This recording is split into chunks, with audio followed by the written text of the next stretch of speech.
ছাত্র রাজনীতি নিয়ে আমাদের কথা যে বিগত সময়ে আমরা ছাত্র রাজনীতির নোংরামি দেখেছি, বাই পলিটিক্স দেখেছি। বাইয়ের পিছনে পিছনে ঘুরতে ঘুরতে তার জীবন শেষ হয়ে গেছে, তার একাডেমিক ক্ষতি হয়ে গিয়েছে, ক্যারিয়ারের কোনো সম্ভাবনা ছিল সব কিছু নষ্ট করে দিয়েছে শুধুমাত্র ভাইয়ের পিছনে ঘুরতে ঘুরতে।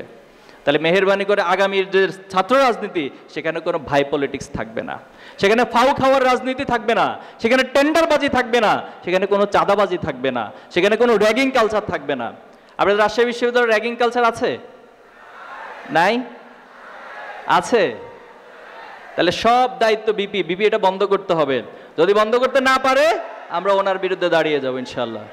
বিশ্ববিদ্যালয়ের প্রভিসি আছে, আপনাদেরকে এগুলো বন্ধ করতে হবে। সকল ধরনের অন্যায়, জুলুম, নির্যাতন, টর্চার সবকিছু বন্ধ করতে হবে। এর নামই হলো জুলাই, এর যার নামই হলো জুলাইয়ের আদর্শিক ভিত্তি। সম্মানিত ভাইয়েরা আমার, আমরা অন্যায়ের বিরুদ্ধে ন্যায়ের পক্ষে সবসময় থাকব। আমরা ব্রিটিশ যে কলোনি আমাদের এখানে স্থাপন করেছিল, আমাদের জন্য দুর্ভাগ্য যে আমাদের এই রাষ্ট্র বারবার মুক্তি লাভ করে কিন্তু তারা দাসত্বের যে শৃঙ্খল, ফ্যাসিবাদ স্বৈরতান্ত্রিকতা যে শৃঙ্খল, কলোনিয়াল রুলের যে শৃঙ্খল, সেখান থেকে পুরোপুরি বের হতে পারে না। এর অন্যতম একটি কারণ হচ্ছে ব্রিটিশদের রেখে যাওয়া শিক্ষা ব্যবস্থা। আমার আগে বলেছেন বক্তারা, সেই দাসত্বের যে শিক্ষা ব্যবস্থা, এর মধ্য দিয়ে আমাদের মন মানসিকতা সবসময় দাসত্বমুখিতা থাকে। আমাদের ভিতরে যে স্বাতন্ত্র্য বোধ সেটা আমরা তৈরি করতে পারি না প্রজন্মের মাঝে। ইসলামী ছাত্র শিবির 30 দফা শিক্ষা সংস্কার প্রস্তাবনা জাতির সামনে উত্থাপন করেছে। আমরা দেখি নাই সরকার এখন পর্যন্ত আমাদের এই দাবির দিকে খুব বেশি ভ্রুক্ষেপ করতে। সরকারের অন্যতম একটি করণীয় ছিল, তারা অনেকগুলো সংস্কার কমিশন গঠন করেছে, কিন্তু যে আন্দোলন, যে রক্তের উপরে তারা ক্ষমতায় এসেছে, ক্ষমতায় বসেছে, রাষ্ট্র পরিচালনা করছে, সে আন্দোলন শুরু হয়েছিল বিশ্ববিদ্যালয়গুলোর ক্যাম্পাস থেকে, ছাত্রদের মাধ্যমে শুরু হয়েছিল। কিন্তু শিক্ষা ব্যবস্থার মধ্যে যে আমূল পরিবর্তন দরকার ছিল, শিক্ষা খাতে যেভাবে বরাদ্দ দেওয়া দরকার ছিল, এই সরকারকে আমরা সেভাবে করে গুরুত্ব দিতে দেখি নাই। এজন্য আমরা দাবি করব ছাত্র শিবির উত্থাপিত যে 30 দফা শিক্ষা সংস্কার প্রস্তাবনা, এটা সরকারকে মেনে নিতে হবে। আমরা বিশ্বাস করি সরকার যদি দাবিগুলো মেনে নেয় তাহলে বাংলাদেশে এই শিক্ষাঙ্গন এবং শিক্ষা ব্যবস্থা পৃথিবীর বুকে একটি উচ্চ মর্যাদাশীল শিক্ষা ব্যবস্থা হিসেবে পরিণত হবে। প্রিয় ভাইয়েরা আমার, প্রিয় বোনেরা আমার, ইসলামী ছাত্র শিবির আজকে যে পর্যায়ে এসে দাঁড়িয়েছি আমরা, আজকে যে পরিবেশে আমরা নবীন বরণ প্রোগ্রাম করছি, 1982 সালের 11ই মার্চ ঠিক একইভাবে রাজশাহী বিশ্ববিদ্যালয়ে একটি নবীন বরণ প্রোগ্রামের আয়োজন করা হয়েছিল। কিন্তু দুর্ভাগ্য, সেদিন যারা নিজেদেরকে এই সমাজের, এই রাষ্ট্রের জন্য প্রগতিশীল হিসেবে দাবি করে, উত্থাপন করে, তারা আমাদের সেই নবীন বরণে বাধা প্রদান করেছিল এবং আমাদের ভাইদেরকে নির্মমভাবে আহত করেছিল। এই সবুজ মতিহারের ক্যাম্পাসকে রক্তাক্ত করেছিল। সেদিন আমাদের শহীদ সাব্বির, শহীদ হামিদ, শহীদ আয়ুব, শহীদ আব্দুল জব্বার ভাইকে নির্মমভাবে হত্যা করা হয়েছিল।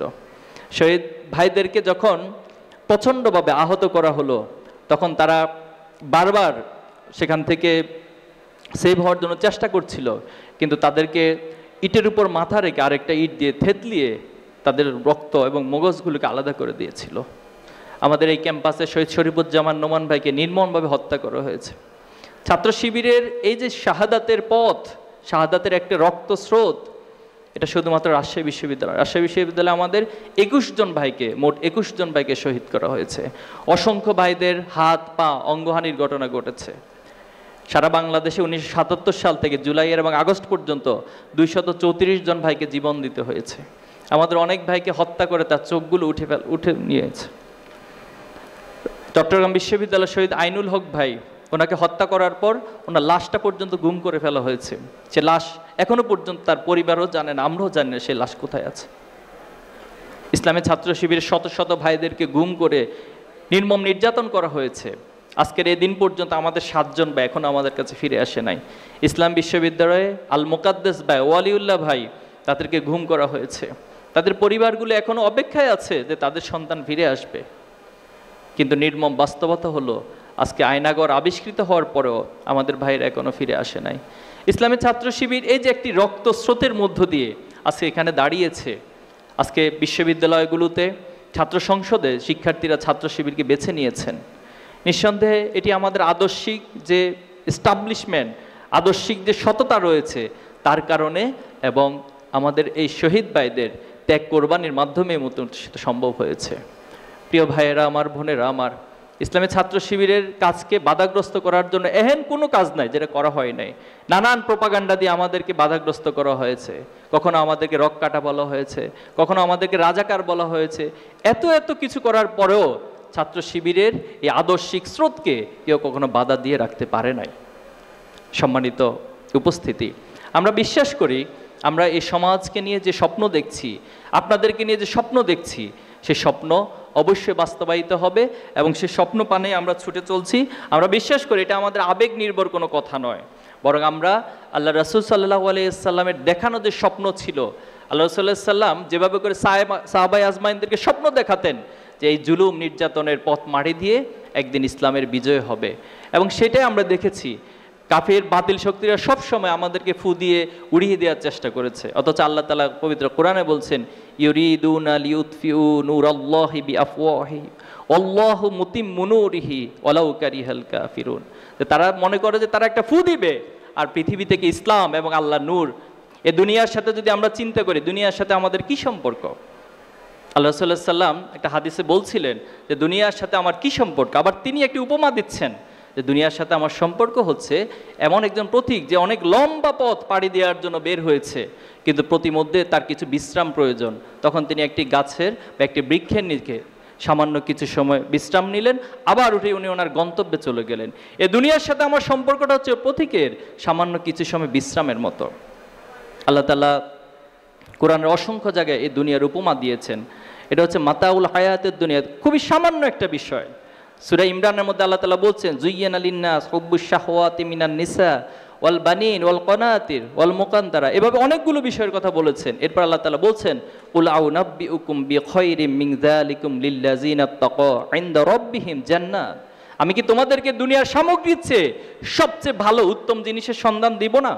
আল্লাহ তাআলা বলছেন সেটা হচ্ছে জান্নাতুন তাজরি মিন তাহতিহাল আনহার, এবং সেটা কাদের জন্য?